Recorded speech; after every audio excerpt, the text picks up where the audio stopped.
Assalamualaikum warahmatullahi wabarakatuh. Perkenalkan, nama saya Anissa dengan NIM 200421884. Dalam video ini saya akan menyampaikan materi mata kuliah Manajemen Risiko dan Kebencanaan dengan dosen Ibu Ramadhana Fitri Helmi, SAP MPM.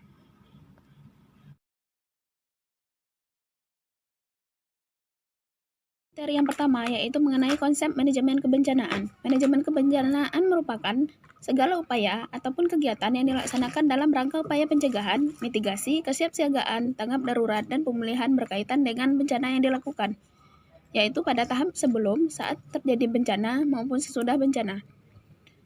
Dalam pengertian lain, manajemen kebencanaan merupakan suatu proses yang dinamis yang dikembangkan dari fungsi manajemen klasik yang meliputi perencanaan, pengorganisasian, pembagian tugas, pengendalian, dan pengawasan dalam penanggulangan bencana.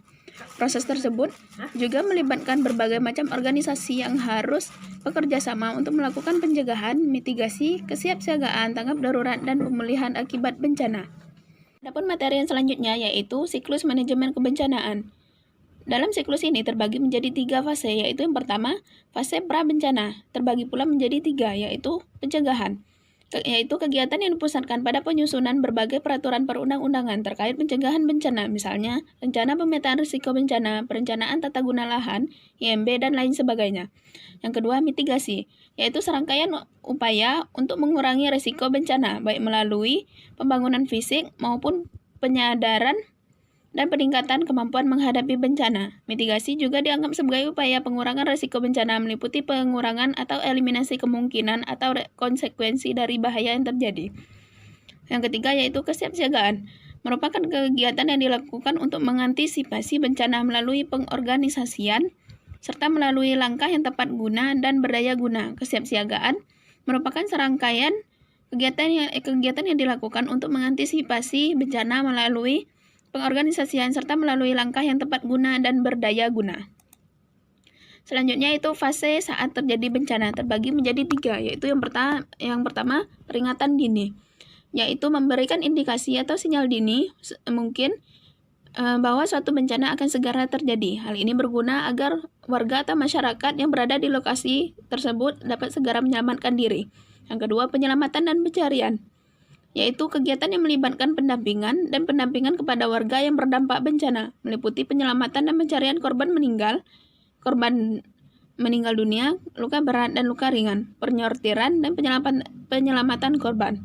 Yang ketiga yaitu pengungsian, yaitu kegiatan memindahkan orang sehat, luka berat, luka ringan ke tempat pengungsian yang lebih aman dan terlindungi dari risiko bahaya yang terjadi.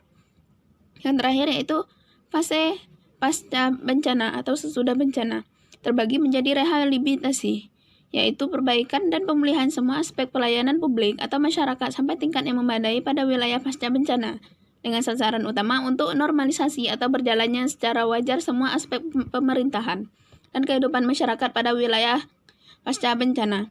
Yang kedua, rekonstruksi, yaitu pembangunan kembali semua prasarana dan sarana kelembagaan pada wilayah pasca bencana, baik pada tingkat pemerintahan maupun masyarakat dengan sasaran utama tumbuh dan berkembangnya kegiatan perekonomian, sosial, dan budaya, tegaknya hukum dan ketertiban, dan bangkitnya peran serta masyarakat dalam segala aspek kehidupan bermasyarakat pada wilayah pasca bencana.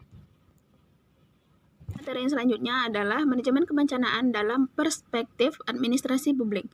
Dalam perspektif administrasi publik, manajemen kebencanaan sangat erat kaitannya dengan proses kebijakan publik.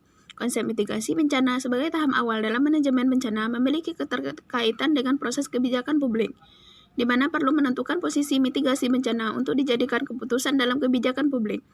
Tahap mitigasi bencana sendiri sebagai bagian dari siklus kebijakan publik, yaitu input atau output, yaitu kondisi empiris, daerah rawan bencana, dan proses eksekutif maupun legislatif masuk dalam input.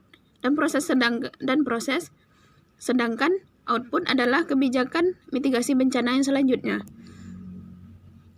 Perlu integrasi pembangunan daerah yang mengarah pada tindakan mitigasi bagi daerah rawan bencana, sehingga kebijakan terhadap penanggulangan pra-bencana telah disepakati sebagai agenda publik. Untuk ditindaklanjuti sebagai program prioritas pembangunan daerah, dimasukkan sebagai agenda publik dalam proses kebijakan publik. Dengan dimasukkannya mitigasi bencana dalam agenda kebijakan, maka proses perumusan, implementasi, evaluasi kebijakan dilakukan untuk menentukan arah kebijakan penanggulangan bersifat pra-bencana dan pembangunan daerah.